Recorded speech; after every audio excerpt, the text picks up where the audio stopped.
Welcome to The Brown Box, a podcast that celebrates the lives of brown women here in Singapore. Today's guest is Ruby Jayaseelan. If you ask Ruby what she does for a living, she will tell you that she is an interdisciplinary movement artist. But to be honest, that phrase just doesn't do justice to her craft. It also doesn't give you any indication of the meandering, often very hard path that she had to take to get here. You know those people that make you think that anything is possible, that you can do anything? Well, that's Ruby. She's someone who looks at boundaries, at boxes, and dismisses them, pushes them, reimagines them. Hers is a journey of great loss and great resilience. It's a journey to take a hardened heart and soften it. It's the journey to discover a childhood that she never had, and as an adult, learn how to play. And woven through like a shining thread runs the unmistakable desire to always be unique, to always be herself. This is Ruby Jayaseelan's story. Let's dive in.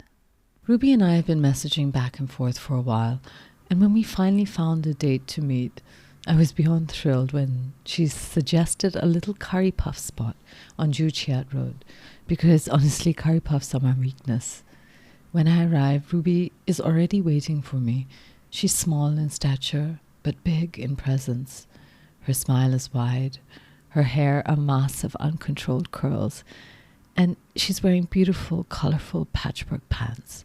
You know, the kind made from mismatched fabrics stitched together, pieces that shouldn't go together but strangely do. I remember these pants because as I edit this episode, I keep thinking of them. They feel like a reflection of her life. Vibrant, layered, a coming together of experiences, approaches that should not have any logical ending, but somehow create the powerful, beautiful, successful artist that she is today. I start by asking Ruby to introduce herself. I know, as the host that's supposed to be my job, but honestly, defining the kind of artist she is feels almost impossible. I am Ruby Jayaseelan and I'm a movement artist. What I do overlaps in different fields, but it always comes from movement in the body. I would say I started with dance, Bharatanatyam specifically, and then that led me to movement alongside yoga as well, which starts off at the body level, the asana level, and then it drives me to different places. So often I think my practice comes from quite formal training, more codified practices. But in my doing them, in my practice of them, I allow them to evolve and let them go to creative spaces. I asked Ruby what movement means to her, physically, emotionally, spiritually. It's so many things because I feel like even when we're sitting here, and even if I weren't talking now, that would still be movement because innately you breathe, you live, and that is movement already. And when you put that on the same level as aesthetic dancing or technical dancing, then everything becomes movement. And it's such a wide spectrum. A lot of the practices that I've been involved in, like besides Bharatanatyam, yoga, there's Odissi, Wayang Wong, like different forms from around the region, but they often were very rigid and traditional in their practice. And I like that rigidity and that falling in, but I don't like to stay in that. I like it to evolve into something, but I do think it comes from these traditional practices and they hold a lot of power, but it's a kind of reclamation process that happens where you're taught to do this thing and you're pushing that into your body. But now, how will the body find its way to reclaim this and find a way to practice it in a way that fulfills what you need now and what your body needs now? This breaking away from traditional techniques and finding personal expression is something we will hear more of from Ruby, and seems to shape not only her approach to dance, but also her broader outlook on life. My curiosity shifts at this point. I want to know how the dancer in Ruby was born. I think when I was maybe kindergarten, I was quite young, so 5, 6, I had a performance in school that was like a dance performance, like a hula dance performance, where we had to make our own skirts with raffia strings and all that. But for some reason, I lied to my house and wanted to apparently be in this other theater performance, which was of Snow White and the Seven Dwarfs. And I said that I was like dopey in that.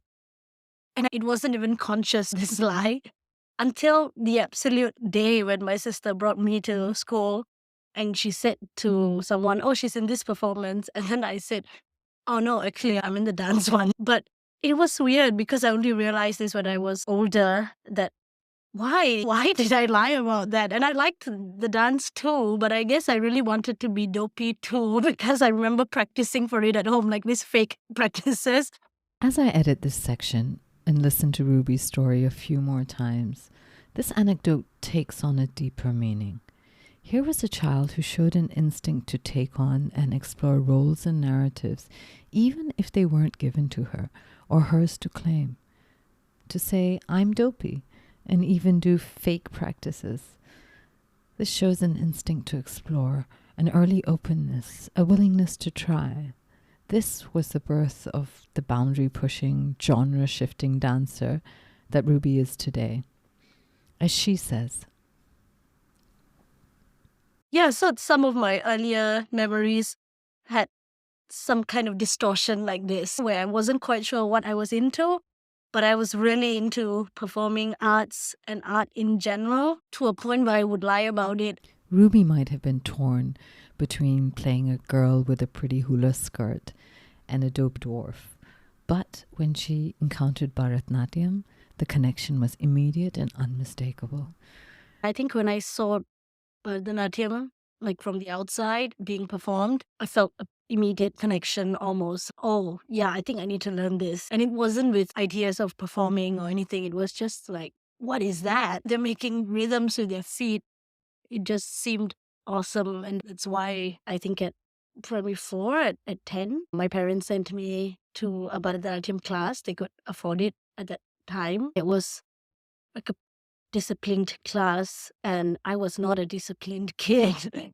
So it really was quite a challenge, and it was quite an exciting challenge. Can you do this? Can you stay still if they ask you to? It's not about whether you want to, but can you? So that was an interesting challenge, but I couldn't continue with classes because of like financial difficulties. But I think I already knew at that point that, okay, I'll go get this someday. When I have the access to it, I will find it someday. Yeah. So I think there was always a bit of a pull towards that. And traditional art forms in general seemed just really interesting because of that rigidity. It just felt like the challenge that my personality needed. As a child, I think dance wasn't like, oh, I'm having fun, let me express. It was more like about the discipline and what do we learn from these things in the body. It was already very much in that kind of academic way that I viewed dance compared to joyous and expressive. I think I was very free as a child and I was allowed to be so free. So it was just interesting that I wanted to willfully go into these spaces because it was just so different from what I knew life to be. So in those spaces, someone asks you to just fall into that. It felt like spiritual. What makes a young child seek discipline? Ask for it. I can't speak for Ruby, but I know that at 13, after my mother passed away, I became a complete certified nerd, waking up at 5 a.m. to study for exams, taking on every extracurricular activity possible, topping my class, becoming school captain, basically searching for the things that I could control in my otherwise chaotic world. Ruby's story is, well, her story, not mine, of course, but I wonder, could there be a thread that connects us? A shared human instinct to find stability when life feels unsteady. There's a bigger thing. It's beyond me and my body and whether I want to or not want to. It was just maybe a world so different from mine that it felt interesting. I want to know more about Ruby's childhood. We are both Tamilian, And the cliche, in my case true, of South Indian families is that practicality trumps creativity. So engineer, techie, teacher were more encouraged than artist, dancer, or in my case, filmmaker. Was she encouraged to be creative, or was this an act of rebellion? Did someone give her permission, or did she grant that permission to herself? My dad was really creative. He was one of those people who didn't really train, but just did things. He just drew and they were stunning. And he was always pursuing creative journeys all the time until he got a bit too taken by his alcoholism. And then he didn't. He just was a creative person and would not censor himself for me or anyone else. So I always grew up hearing him speak about beauty or like speaking about how something that's wrong is what he finds attractive, like a woman with teeth that is crooked. And then he would say something like, oh, it's so charming, that little quirk. You grow up and you hear these things. So I did think he was a big force of just pulling in creativity into my life, like just viewing things in a different perspective, and also with that holistic nature, because it wasn't like he was a professional artist, or it was really just for himself, and it just felt like that's how he lived, which I think now is my pursuit as well, to do it that way. So I think he was a big creative force, and also like my whole family encouraged me to be creative, and they saw that this is what I was interested in. But yeah, I got really lucky and really a lot of great things coming from the family. We had a lot of difficulties, but there was a lot of love too. I felt very supported to be courageous since young. I felt like I didn't understand what fear was until a much later time in my life. Because it felt, yeah, just go, do. What's the worst that can happen? You fall. Yeah, I will fall. And then we'll continue. You fail, you fall, and then you continue. What beautiful advice to receive when you're young and creative. Also, finding beauty in crooked teeth, pursuing art for the sake of it, not just to make a living. These are such beautiful thoughts. And with dance as well, I think like when I do get into something, I do get quite obsessive about it, like a lot of us. And so when I was that way with dance, they were really encouraging, and I don't think they cared whether I chose to do it as a profession or as a hobby. I think they were just like, yeah, do it.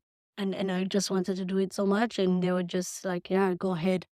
And they let me do professional theater dance things at a very young age without even knowing much. They just trusted that I would know what spaces to take up. And that was the kind of freedom that really let me go on the journey that I needed to at that time, because it's not like it has been a straight journey. It's a lot of meandering, which I really like, that the path has been this way.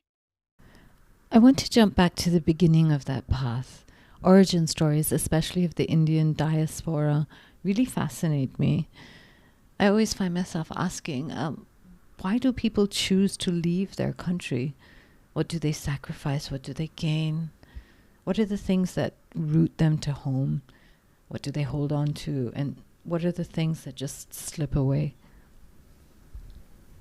I'm like a fourth generation Singaporean, so I feel like there's a lot of things that are very Tamilian or Indian culturally, and then there are some things that are just absolutely not. There are so many things like in daily living, like food and ways of cleansing the space and playing bhajans in the radio, stuff like that. It's just daily life. It's not a thing you think about. There's a Kanda Shashti Kavasam, which my grandmother taught me when I was young. It's a long song, right? But I loved it so much. I just found it like so fun to sing that I would sit in the prayer room and just sing it. It wasn't that I was so spiritual or so pious. It really is because I liked that song so much, and she had taught it to me. And so even now, I just sing it as like a practice while doing something, while doing the laundry. I feel like those things are very integrated in my life, like the Indianness or the Tamilness in my life. But it's hard for me to even point it out because it has become such a part of nature. And then there are some very obvious rejections of, this part of the culture. I think I'm good. Thank you very much. But not this, not for me. And those are maybe bigger things in life, like even ideas of marriage, for example, and how it was perceived in our culture. And so I remember my mom telling me when I was really young that don't marry, always be independent, don't ever depend. If you have a partner at some point, just still be independent. As I edit this, I remember that at this point in the conversation, I hesitated. Ruby has mentioned financial struggles, alcoholism, and now a very strong statement about her mother and marriage. Do I ask her to share more? Is that too intrusive? I recall thinking of the power of shared experiences. You know, when you hear something and say, yes, I've been through that too. And for a moment you feel less alone. And I remember that I kept this in mind and I took a chance and gently asked for more information, really hoping that Ruby would feel safe enough to share, and also hoping that what she shared might reach someone who really needs it. They, as in my dad and mom, had a very, very deep love for each other. They stayed with each other throughout their lives. They would have done that with or without us, even though they may think that it is us. I feel like they were very connected. And my dad was always an alcoholic and she was always holding space for him. So they were very deeply in love, I would say, even in our worst moments. But there was a person who was addicted and there was an enabler in many ways. There was also a person who supported in many ways, but at the end of the day, it wasn't a very equal relationship because one person has to pick up a lot more than the other.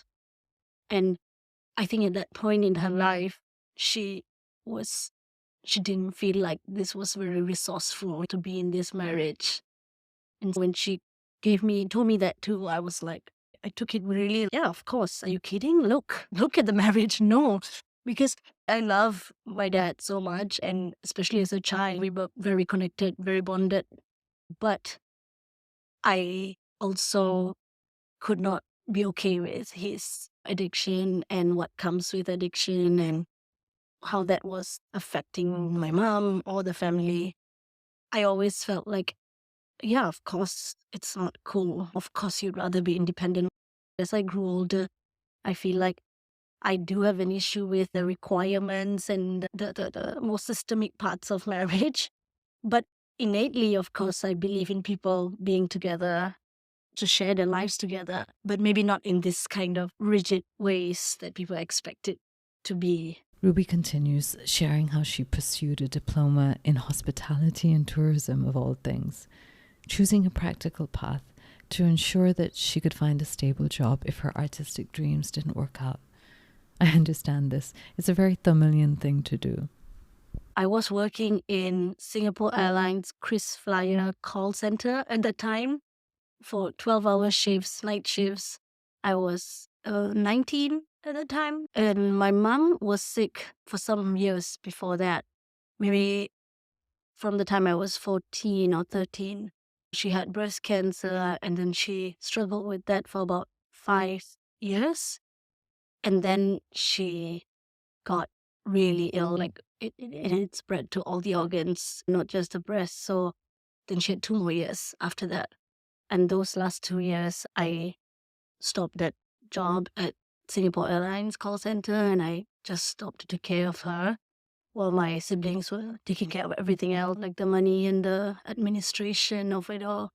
I got really lucky with getting that opportunity. How many people get that chance to take care of your parent when they're ill? So I feel I got really lucky with that.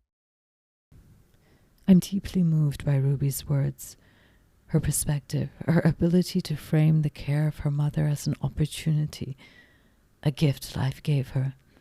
Because despite the way the words fall with ease, despite the small smile on her face, this couldn't have been easy. At just 19, she was faced with the reality of death, watching it unfold before her eyes. Ruby turned to dance, not just for solace and comfort, but as a way to accept this new reality, to accept the truth. Even though I had to stop everything, I still went for dance classes here and there. And it was like a lot of emotions would come out when I'm there, because I was really taught to be, like by my mom as well, taught to be holding the emotion and don't let it go. And there's a time and place. And I felt like when she dies, I will break. But until then, I'm going to stay strong because I have to. I'm supporting her. I have to hold her if she breaks. But she almost never broke. I also held it together a lot. And when I did go for dance classes, it would just burst out sometimes. And my teacher would just say, just come and dance. I think that's why dance meant a lot to me as well. I think everyone experiences it differently. And for me, it was very much, no, it's not to separate and detach, but more that I do acknowledge where I am.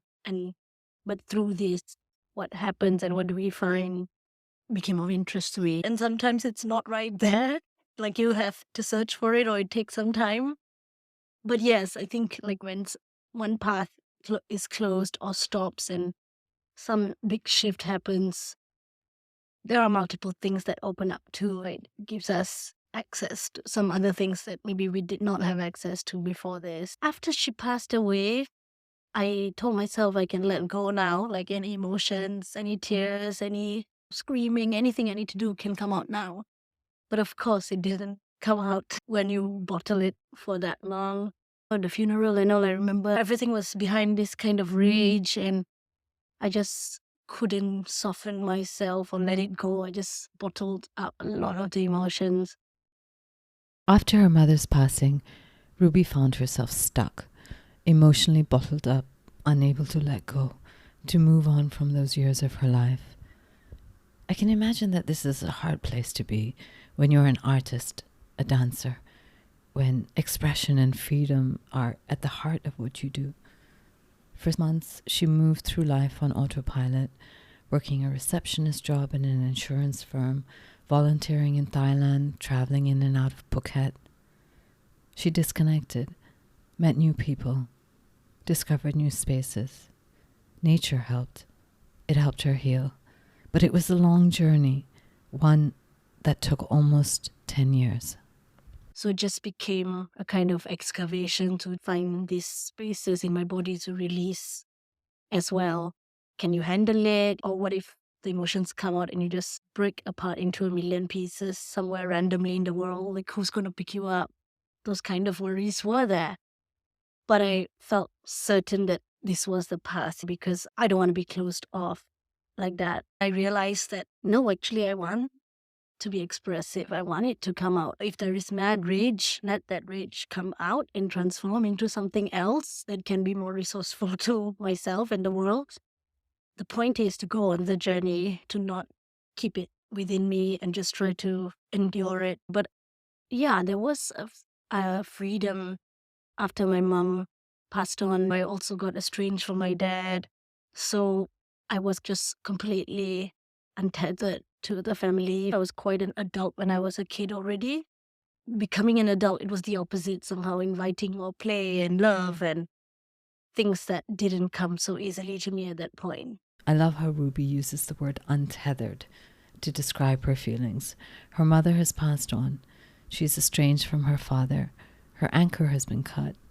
And yet, in that very state, in that instability, there's also open water, unexplored horizons, a chance to create, and as an artist, to discover something new. At 23, Ruby makes a bold decision to leave Singapore and study Bharatanatyam at the Kalakshetra Foundation in Chennai. Discipline, tradition, unwavering dedication.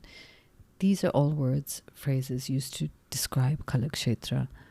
And Ruby knew it would be a struggle, not just to master the classical dance form, but to navigate the delicate dance between the disciplined approach to learning and staying true to her free-spirited self.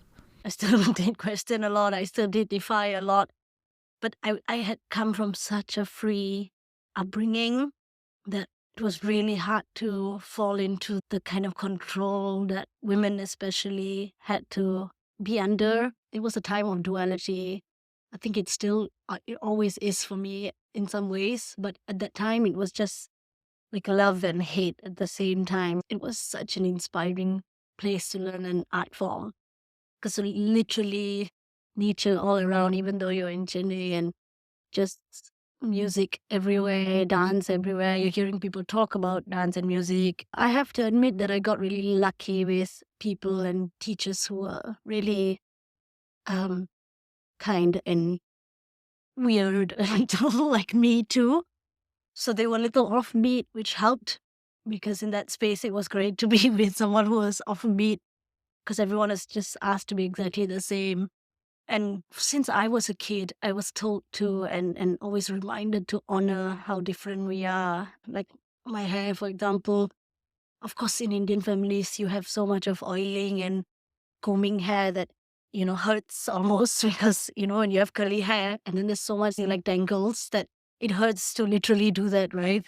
So I also grew up like that with a grandmother who was trying to straighten my hair out with oil and tied like two plaits. But I found it very easy to just break out of the two because of my parents. They were always quite like, whatever you are, be yourself and be the best at whatever that is, like the best version of yourself. But there was no rigidity that you have to be this girl with the plaited hair. So it helped me very easily just break out of that and not care about my hair and just do it the way I wanted to. But going back to Kalachita it felt a little scary, because it was almost like, okay, once again, I'm asking now for someone to tell me how to do my hair. After leaving Kalakshetra, Ruby still didn't see a clear path forward. Singapore felt too expensive for her, and without her mother, her father, did it really hold space for her? She began to explore artists' residencies in Europe, bartering skills and paying when she could. These spaces offered her the chance to live, create, and collaborate with other artistic explorers. Here, Ruby discovered new forms of movement. She was already practicing yoga, but she included somatic practices as well. It was here that there was also a reshaping of her approach to Bharatanatyam and her understanding of the classical dance form. By that point, I knew I was not going to do it traditionally the way I was taught. I felt like what it stood for, the history of colonization, all of that was starting to also really creep into my psyche. When I say colonization, I mean that the first level of colonization, which is that when a form is in our body, that is a level of colonization already, right? There is this technique, there is this thing that is placed on me that now I shall try to abide by. I need to pause while I'm editing this and really think about what she's saying. What Ruby is reflecting on is how Bharatanatyam, or any structured dance form, imposes a system, rules, traditions, rights and wrongs, imposes that on the body. Ruby sees this as an act of taking on something that doesn't inherently belong to you. In other words, a form of colonization. But with Bharatanatyam, as with other Indian dance forms, the history is the literal colonization of the British, who changed the form in some ways and let it only be shown in certain ways, and also the colonization of the higher caste taking the form from the lower caste. So Kalakshetra was opened up by Rukmini Devi and then her husband George Arundel as a kind of response after independence, where pre-independence there were people who were practicing like Devadasis, right, in temples and all, and it was under your lineage if you receive this form and then you have it. But Rukmini Devi was a high caste privileged person who got access to this form at a later time in her life, in her 20s, I believe, and just started teaching it to kids under this tree, and it just became this school eventually. She had a lot of experience with her husband being an older white man and a lot of experience traveling. So she had seen ballerinas doing ensemble work. So what she did with Kalakshetra was bringing that in here, where Bharatanatyam was performed as a solo dance form. She made it such that 8 or 10 women doing the same move, and how do we all coordinate and do that perfectly like ballerinas would in the Western theatre. She made it clean, because the British were not allowing Devadasis to be, because they were considered prostitutes essentially. For those who are unaware, Devdasis were women dedicated to the service of temples and the gods of those temples. These women were highly skilled artists and performed rituals, maintained temple traditions, and were custodians of classical dance, music, and Tamil and Sanskrit literature. Bharatanatyam in its earliest form was devotion, it was bhakti. But over time, things changed. Many of these women were forced to do sexual favors to priests and even local rulers. They were often labeled as prostitutes, and the shadow of this narrative fell on Bharatanatyam.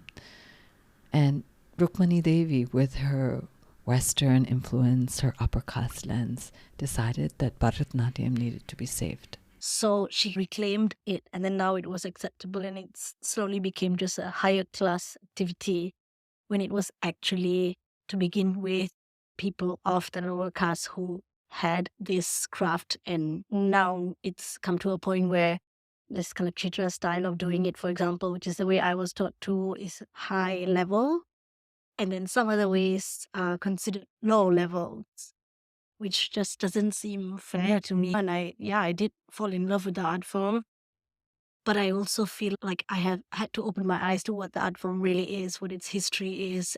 Critics call this the Sanskritization of Bharatanatyam, restricting it to certain castes, upper castes. It was also a sanitization, removing sensuality, sexuality from movements and costumes. So sure, Rukmani elevated the dance from temple floors to prestigious stages all around the world, but in doing so, she erased the contributions of the Devadasis who created, preserved, and dedicated their lives to this art. There's something else I'm interested in hearing Ruby's thoughts on, the patriarchal tone of these stories. For those unfamiliar, many of these classical dances tell stories about Hindu mythology and often depict women as devoted, self-sacrificing, passive. Think of Sita and Radha, while the men are the heroes and gods and even playboys, like Krishna. I asked Ruby for her thoughts. I do think a lot of stories are very patriarchal, and so many characters do things that you feel like, why would a story be encouraging this? But that's the thing, I think, with Hinduism and these mythologies that we go with. It's not that a human is always a human. It's not so direct. There's a lot of it that is many layers, like what we do in Bharatanatyam as well. When we do a hand that is meant to express something, okay, now it's springtime and the sun is out, and I show that in my hands. The first one we do is always ner kai. You do it literally almost. And this is the sun, this is the flower, this is springtime, and it's coming out. But by the time you get to, you know how they repeat the lines, right? Like, let's say 4 times, 6 times. By the time you're at the 6th time, it is so away from the literal and so towards the abstract. So it becomes about the feeling and what the other things, where it's not about the flower and the sun, but more about you and your state at this moment. In this same way, I feel like it can be as literal as you want it to be, or as abstract, and it's just various parts of the spectrum that you choose to see. So I think the stories do have this kind of characters and this kind of embodiment, but I think it's worth looking at those things in different perspectives to find what we feel about it, more than what do I learn from this? Because I don't think they're all meant to be learned. I think they're meant to make you think, but not particularly learn that this is how it should be done. And yes, maybe the thing makes us angry that this particular character is so patriarchal and pushing his ways. But then what does that make you feel, and what irritates you about that you would like to change or create action within? Yeah. Comes back to what you were saying about how India will show you the duality, right? And then it leaves you to find a way to deal with that. Yeah. right?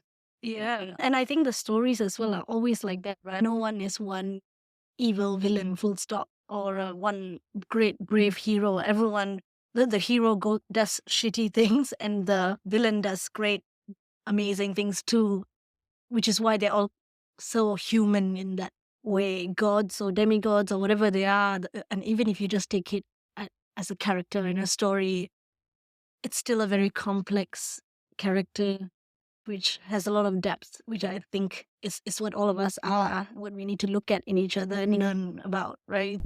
The hero does shitty things, the villains do amazing things. This is what a masterclass from Martin Scorsese would teach you. Characters are multidimensional, never one-dimensional, and even gods with their divine attributes need to be brought down to earth with relatable flaws and emotions in order to make them memorable and timeless. Maybe that's why these stories are relevant even after thousands of years. But let's return to Ruby. She has spent her time at artist residencies in Europe, coming back to Singapore occasionally. What made her move back?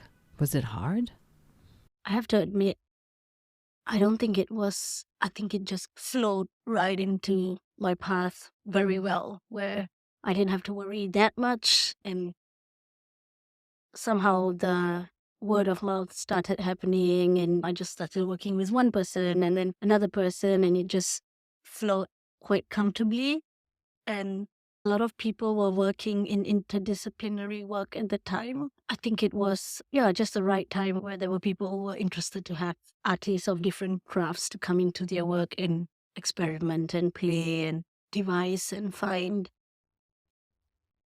I have to admit, I've never really felt like home is a place, be it Singapore, be it India, anywhere. It felt like people were the closest to home. The people I met wherever, they felt like home.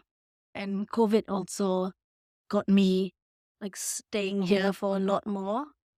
And it was almost like before this, I was like, I had the privilege of just leaving. So I didn't have to be so involved in things here. It's almost like family. And I felt that way with Singapore as well, that now that I'm here, I just felt like so much more connected to many of the issues here. And I wanted to stay here. Whereas before this, I just be like, no, just go somewhere else. Just don't be a part of it.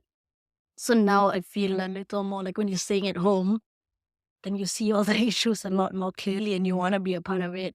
So slowly it shifted for me. I still feel like home is everywhere, like one of the things I found helpful for me was that when you have nothing, you have everything. and the same as if you have nowhere, you have everywhere. Like everywhere becomes home almost, which is a very exciting thought to have or mindset to have. When you have nothing, you have everything. When you have nowhere, you have everywhere. If this was a book I was reading, I would highlight this section. It would have been highlighted 1,000 times already, but it's so beautiful, I would highlight it as well. We move on in our conversation. I'm very interested in being Indian in Singapore, being the I in the CMIO. I know that being brown shapes so much of how the world sees me and how I see myself. So I asked Ruby what being brown, being Indian means in Singapore, this city that is so multicultural but far from colorblind.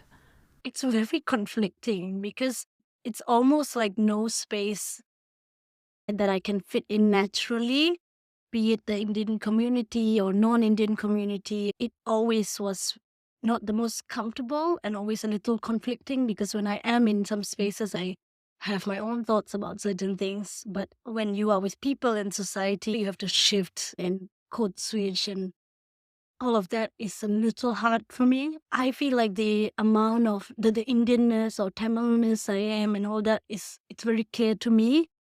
But it seems like on the outside to a non-Indian or to an Indian, all these things, there are certain levels to hit or boxes that you have to fit in, which I just never could or didn't want to as well. I think it was just a challenge to accept us as we are as well, and to remind that we are not just this thing that you think I am, but also several other things. So it hasn't been the most comfortable ever in any space. I feel like always a bit of an outsider, but I got lucky with accepting the uniqueness, especially with my parents, and just honing that, like that individuality is what is special, and don't curb that. I accepted that this unique, weird thing is me. And I understand that people's perspective on me will be different, but that's not in my control. Of course, when I come out, I feel like now people will stare just because your hair is big and curly, and I'm not pulling it into a tight bun or using anything to curb it. It feels as if it's someone else's expectation of what these boxes are and what these labels are. It's not mine. So it's not in my control what anyone thinks or feels. I'm reminded when Ruby talks about her story about her father seeing beauty in the imperfection of crooked teeth. She continues sharing how she embraces this imperfection, her own imperfection, in her own creation process. I did this work called the ballet. It was a performance and then a film. That work was about mental illness, which is something that I struggle with. And it was at a time where there was a growing anxiety of COVID. So that work became very much about anxieties in the body. Is anxiety what you struggle with? Anxiety is something I struggle with, but only of lately, of the last few years. I struggled with depression for a long time, like since a teenager.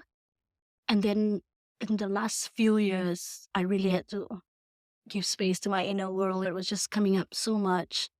And I was also diagnosed with borderline personality disorder. I was on some psychiatric medicine and it was really a tough process.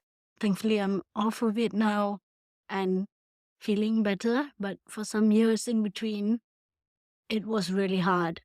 And that work became a kind of, I don't even know how to explain how it happened. It was so organic. It was just like I recognized that there were different facets of my personality that was coming out at different times, depending on the anxiety. So I created embodiment for them, just slowly building and building. And I didn't even know if it was going to be shown or it was more like a practice for me. I don't know what to do with this, so I'm going to try to figure it out through movement. And eventually it became a performance and a work.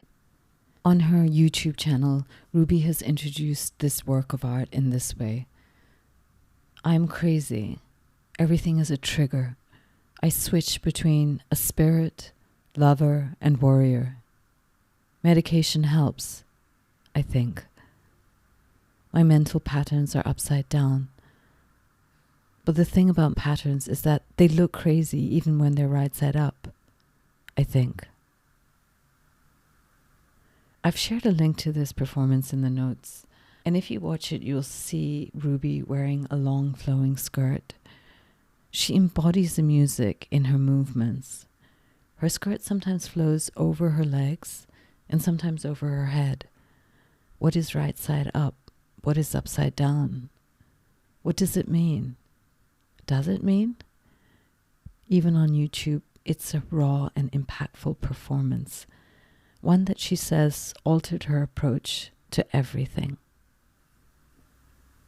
At that time, when I did that work, it also made me understand that I wasn't a dancer, I was an artist. I realized when I danced that I couldn't be a dancer. I couldn't just fall in and learn the choreography and just do it the way it was. I had too many questions, too many things I had to say, too many conversations that I wanted to pull out to just do the dance. It was the art and the artwork that I care about. It was about the integrity of the work. I also felt like I realized what the life of the work on its own has and how much I push or pull, it still grows. It does its own way. It's like a plant. Yes, you can do things to help and nourish and pull at the right things and push at the right things.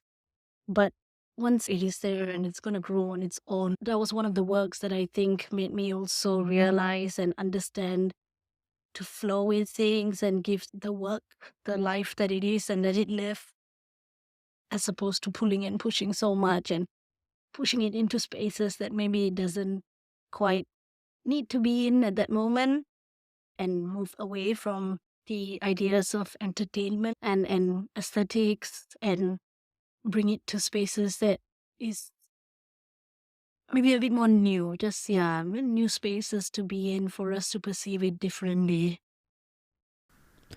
As our conversation comes to a close, I want to ask Ruby about The Brown Box, the name of the podcast, The Brown Box, which comes from a deeply personal space. It's a reflection on the ways I have been categorized, labeled, and confined to a box. The idea of this name came from the simple act of filling out a visa form, or maybe it was a job application and ticking the box Indian. In that moment, what should have been a straightforward declaration of identity, even pride, left me feeling heavy with hesitation. What would it mean to tick that box and declare myself Indian? Would it affect my chances at a job, an interview, or even a visa? What prejudice or discrimination would emerge from this act of ticking this box? What definitions, what cliches would be assigned to me? Hence the name of the podcast, The Brown Box. I asked Ruby about boxes. I think it's first about just seeing what box we are in, just recognizing and opening our eyes to those boxes. Because as simple as that sounds, I think it's not always easy to do. Just knowing what boxes we are in and what boxes we chose to walk into with autonomy and what we were squeezed into by someone else and don't want to be in or don't want to identify with that, but still we're put into those boxes. I think just being aware of those boxes is the start to then deciding if you want to be in that box, outside or adjacent or whatever that is. But personally, I do feel like, fuck the boxes. I feel like there are just so many around. There's just too many around. I personally do think I am not just that box. Even if I was inside, I'm also several other boxes and many other spaces outside that are not trapped into a box. So it's not fair to just put that one box or one label and decide or figure out what this person is. Because it's, if anything, we know it's that everyone is a multitude of things and it's just not as interesting to simplify it and reduce it to just that. And if we don't, I feel like there's a lot more spaces for us to inhabit, like for us to share when we don't have these boxes, because then the abyss becomes another animal of its own when you're outside, and this can give you new things that you didn't expect. Yeah. That's really beautiful. That's really nicely said. As I edit this, I feel a little emotional. I've had these thoughts, but never been able to articulate them in such a beautiful way. Knowing what boxes you're in, what boxes you choose to walk into, and what boxes you're squeezed into. Those words are going to stay with me. My final question, what advice would Ruby give to young artists beginning on their journey? Firstly, I think they should just do it. Like the first step is just that if there's a part of you that wants that, to just take the leap, try. The worst case scenario is that you fail and have to do something else, which is fine. You'll do that anyway. But I feel like, especially in Singapore, there's just such a fear to do this full time, to be an artist full time, to trust that you can make a living out of this, that it just drives people away, that capitalism of it all.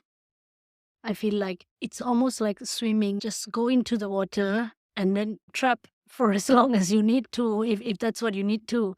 But until you go into the water, you wouldn't know how it feels. And then you realize what you want to do in the water or step out of it. It takes as much courage to not do it as to do it. So why not do it with the courage? It takes as much courage to do it as to not do it. Yeah. Because if you don't do it, also you're making a hard choice. Exactly. I feel like it's far harder not to do the work than to do it, because when you don't do it, you will never know what happens of it. It is then never fulfilled in some way, so you'll never get to experience that. And that inability feels really hard for me to accept, as hard as doing the work completely and committing to it. It's all hard. So that's what I'm saying, that I feel like it's to do or not to do, it's all hard. I feel like it's not the worst thing that can happen to fail at something. It has so many things to teach you. So what I'm trying to say is the worst circumstance can also be a very interesting teaching experience and then give you new journeys to take. But you won't know until you try. Yeah. Exactly. That's a really beautiful place for us to end. Thank you so much. Thank you. Thank you for sharing your story. As I finish editing this episode, I'm drawn back to, yes, those vibrant patchwork pants. Such a beautiful metaphor for the tapestry of Ruby's life. There's been joy and pain, movement, both structured and free, travel both inward and outward, an embrace of the perfect and the imperfect, a heart both hard and soft, a journey of holding on and then letting go. And in all of this kaleidoscope of experience, emerges this beautiful artist, Ruby Jayaseelan. Some moments from our conversation linger. Her father's appreciation of the charm of crooked teeth, teaching her to embrace imperfections. Her simple philosophy, so you fail, so what? Her decision to be an artist, not just a performer. Her joy in caring for her dying mother. And her ability to soften, not harden, in the face of life's challenges. I'm so grateful to Ruby for sharing her story, and to you for listening. Thank you for joining me on The Brown Box. Until next time, this is your host, Rani Jairaj, reminding you to embrace your crooked teeth, if you have them, and the patchwork of life that make up your one-of-a-kind journey. See you next time, right here on The Brown Box.